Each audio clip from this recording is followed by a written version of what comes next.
Hi, I'm Dallas Green from City and Color, and I'm going to do a deep dive on my album, Little Hell.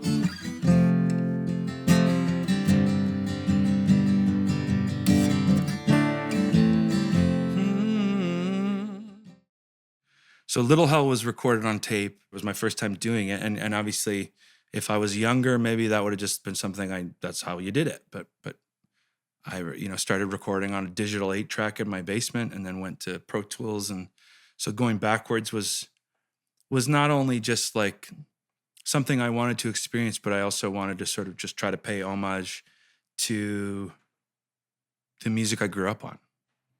We sort of agreed to try to make this real organic record in this a studio I had already used, Catherine North in Hamilton, which is just a big open concept church, and I had made "Bring Me Your Love" in there, but we did sort of like this combination of tape and Pro Tools, but Alex was like dead set. He just wanted to do all tape, and I said okay, and we did, and it was an arduous process for sure because the tape machine was breaking constantly, and I chose to do it at Catherine North again because my friend Dan, whose studio it was and who made "Bring Me Your Love" with me, had passed away.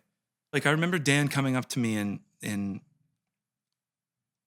I'd never met him, and he gave me his business card because it was the Catherine North business card. It was like this picture of the live room.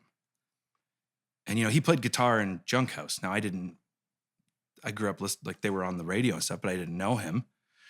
So he was one of the few people in like the music business. When I met him at something, he came up to me and like talked to me about how much he loved my voice, and then that's why I recorded at Catherine North. That's why I made "Bring Me Your Love" there, was because this guy was nice to me and said they thought it was good. There's a great group of people that helped me make this record, starting with my friend Alex Newport, who I've worked with since. Another kind of surreal moment for me as a music fan, because I grew up, listening to this style of music, and his band Fudge Tunnel was like a big band in this sort of like, 90s kind of grunge rock inspired kind of thing. So, and then Alex had also produced some records that I was really, a fan of. Chore, Coastline Fire, and At the Drive-In, and just great bands, So another moment where a person who I looked up to was interested in working with me felt good. And then, just had a bunch of good pals in the studio. A couple of friends from home. Daniel Romano, who has now just, I think everybody's pretty aware of how fantastic Danny is, but he was there to kind of help me bring the songs to light, like a lot of the stuff that I didn't think I could play myself, or, was unsure about the kind of direction I wanted to go in. Like Danny was a good ear to bounce ideas off of and help me kind of bring it to life. It was an interesting experience for me emotionally, being in there in this building that I had made a record with my friend who was no longer there. There's a song called Weightless on the record, which bits and pieces of it are from a song called Urgency. That was a Helicon blues song, which was my first like real band, because I just thought the part was good enough to keep going. And that's what I like to do. That I think it's okay to borrow from yourself or steal from yourself. I was making these acoustic coffee shop demos. So the solo version of the demo is just like me thinking it was going to be how it originated, maybe just like on a keyboard. But then I wrote like a rock and roll version of it too, and I was like, well, that's fun. That's going to be more fun to play.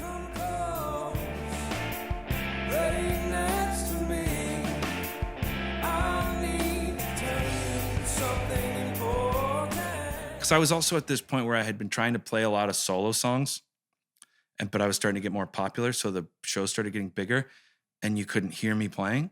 So I started playing electric, and then people started getting mad that I wasn't playing acoustic anymore. But then the demo of Weightless was this like real kind of just solo me and a keyboard kind of idea that I was going with. And that's just kind of how it came to me. I thought, Do I want to sing this live where no one's paying attention, quietly, or do I want to sing this loud where they'll have to pay attention because it's too loud?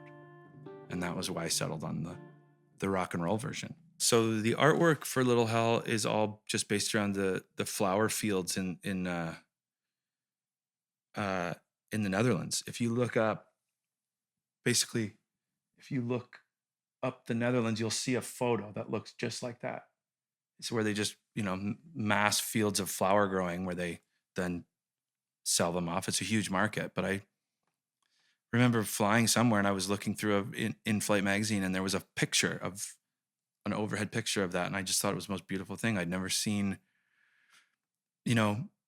colors like that, but like in real life. And so I thought that would just be a cool image to use. And then as it evolved, my friend Paul Jackson, who played drums in a band called Johnny Truant, who are great. If you'd like to listen to the heaviest music you've ever heard, Google Johnny Truant, The Bloodening.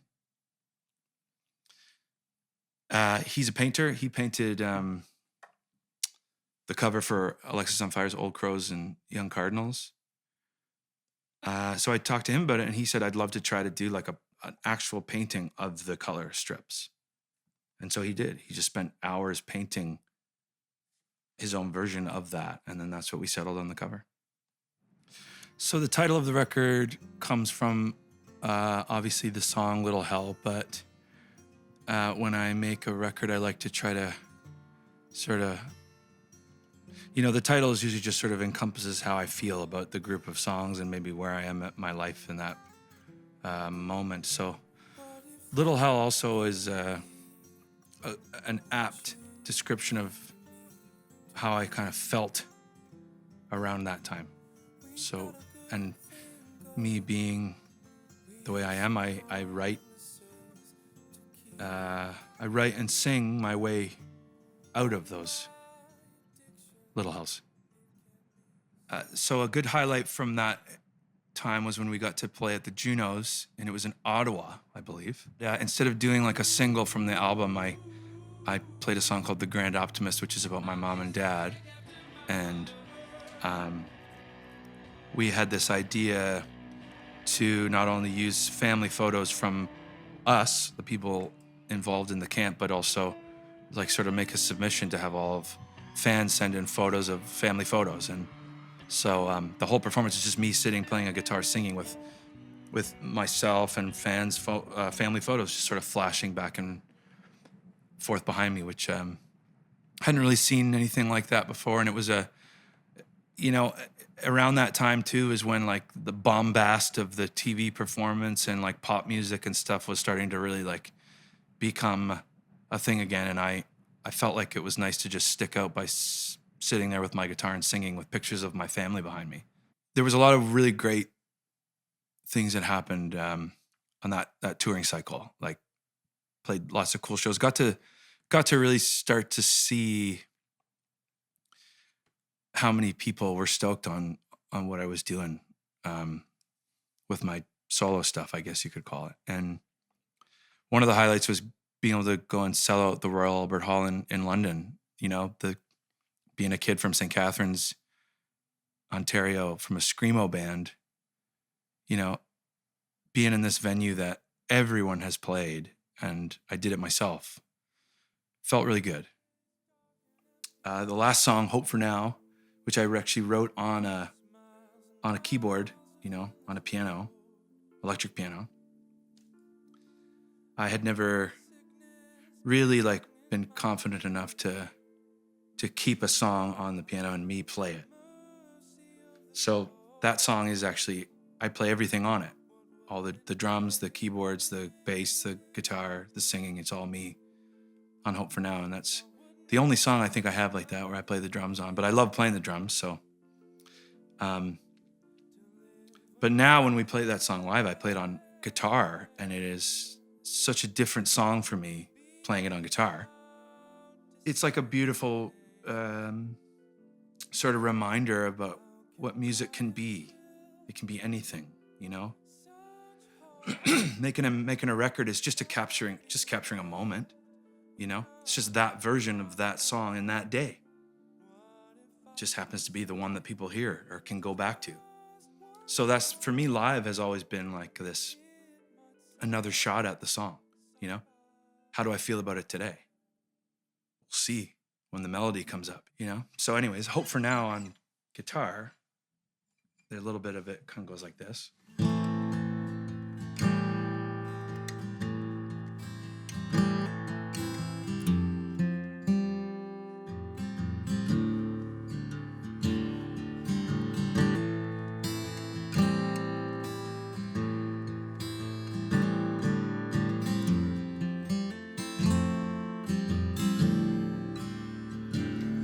This highway's dark and empty, just miles and miles of endless road. I've got a sickness pounding in my head. I'm at the mercy of the ghosts. What would it take to live as if I would not another day? To live without despair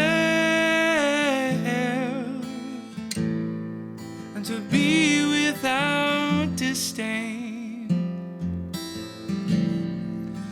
How can I instill such hope but be left with none of my own?